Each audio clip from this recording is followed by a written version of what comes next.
वक्त का तमाचा। बहुत तेज भूख लगी हुई थी।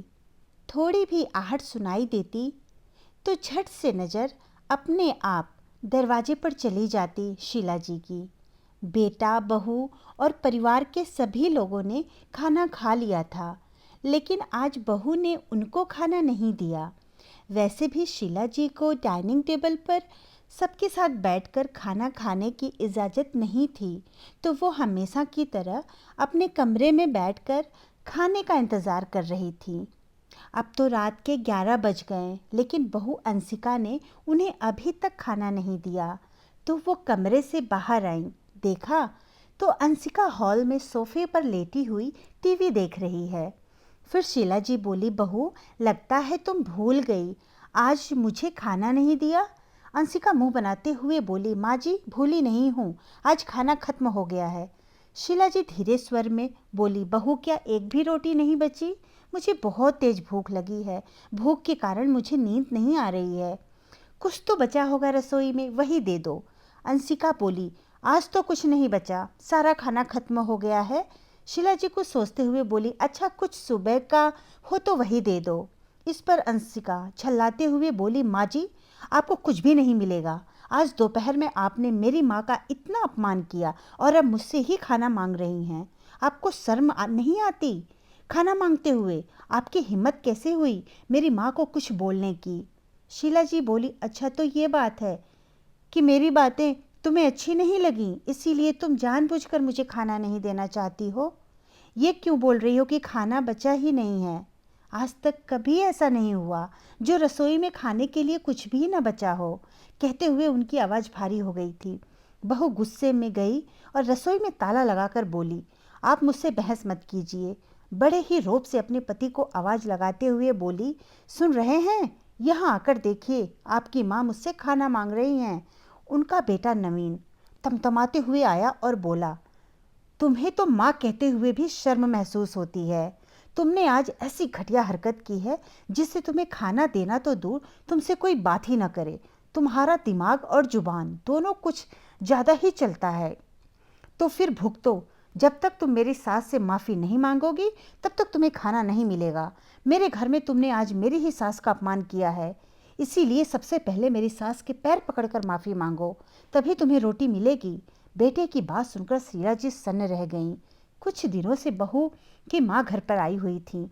घर में सब लोग बड़े खुश थे, बस शीला जी को ही उनके कमरे से बाहर निकलने की इजाज़त नहीं थी। आज दोपहर में जब उन्हें खाना खाने के लिए मिला तो सब्जी में नमक और मिर्ची बहुत तेज़ थी। तो उन्होंने अंशिका से बस इतना ही कहा कि बहू, आज तो सब्जी में नमक बहुत ज़्यादा हो गया है। सास की बात सुनकर अंशिका भड़क गई और कहने लगी, आज की सब्जी मेरी माँ ने बनाई थी, इसीलिए नाटक कर रही हैं ना आप? हिम्मत कैसे हुई मेरी माँ की बनाई हुई सब्जी को खराब कहने की? शीला जी बोली, कोई बात नहीं बहू, सब्जी बहुत अच्छी बनी है, मैं सब्जी खा लेती हूँ। वो तुम्हें तो पता ही है ना कि डॉक्टर ने थोड़ा नमक का परहेज बताया है, बस इसीलिए कह रही थी। तब तक अंशिका की माँ भी कमरे में आ गई और बोली, बेटा, मैंने इतने प्यार से तुम लोगों के लिए खाना बनाया है और तुम्हारी सास मेरे बनाए हुए खाने में नुक्स निकाल रही हैं। अब तो मैं इस घर में एक पल भी नहीं रुकूंगी, मैं अपने घर जा रही हूँ। इतना कहकर वो वहाँ से चली गई। अंशिका ने शीला जी के सामने से उनका हाथ झटक कर खाने की प्लेट उठा ली और गुस्से में तमतमाते हुए माँ के पीछे चली गई।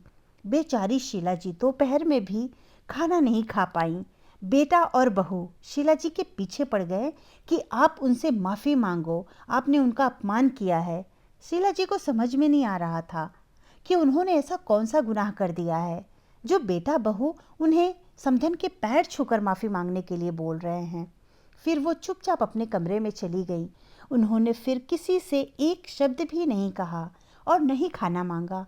बेटा बड़ी निर्लज्जता से अपने दोनों बच्चों, पत्नी और सास के सामने बोला, रात भर भूखी रहेंगी तो दिमाग ठिकाने आ जाएगा। और फिर सब अपने अपने कमरे में सोने चले गए। अगली सुबह नवीन उठकर ऑफिस के लिए तैयार हुआ। रोज की तरह अपनी पत्नी के साथ बैठकर उसने नाश्ता किया और ऑफिस जाने के लिए निकल गया, लेकिन एक बार भी अपनी माँ के बारे में नहीं पूछा। शीला जी के पति की मृत्यु 2 साल पहले हुई थी।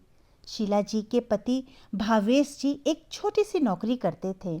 आर्थिक स्थिति बहुत अच्छी नहीं थी, लेकिन उन्होंने नवीन को किसी प्रकार की कमी नहीं होने दी। नवीन पढ़ाई में ठीक था, तो उन्होंने अपना पेट काट कर उसे अच्छे स्कूल और कॉलेज से एजुकेशन दिलवाई कि बेटा आगे चलकर बड़ा इंजीनियर बन जाएगा तो हमारे दिन लौट आएंगे। और हुआ भी वही। नवीन को एक मल्टीनेशनल कंपनी में बहुत अच्छी नौकरी मिल गई। फिर कुछ दिनों बाद नवीन ने बताया कि वह एक लड़की को पसंद करता है और उसी से शादी करना चाहता है।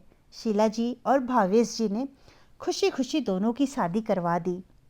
अंशिका बहू बनकर घर में आ गई। शुरू में सब कुछ ठीक रहा, बड़ी खुशी से दिन कट रहे थे, लेकिन अंशिका को सास ससुर फूटी आंख नहीं सुहाते थे। हर समय वह अपने माँ बाप की उनसे तुलना करती और नीचा दिखाती। समय बीतता रहा, अंशिका 2 बच्चों की माँ बन गई। बच्चे कभी बीमार पड़ते तो अंशिका सारा दोष सास ससुर पर डाल देती कि इन्हीं की वजह से बच्चे बीमार पड़ते हैं, ये लोग गंदे हाथ से बच्चे को उठा लेते हैं जिसकी वजह से इनको इन्फेक्शन हो जाता है। अब तो भावेश जी भी बेटे के व्यवहार में बदलाव महसूस कर रहे थे। अपने माँ बाप को मेहमानों के सामने आने से मना करता, उन्हें कमरे में ही खाना खाने को बोलता, उन्हें कभी अपने साथ बाहर लेकर नहीं जाता।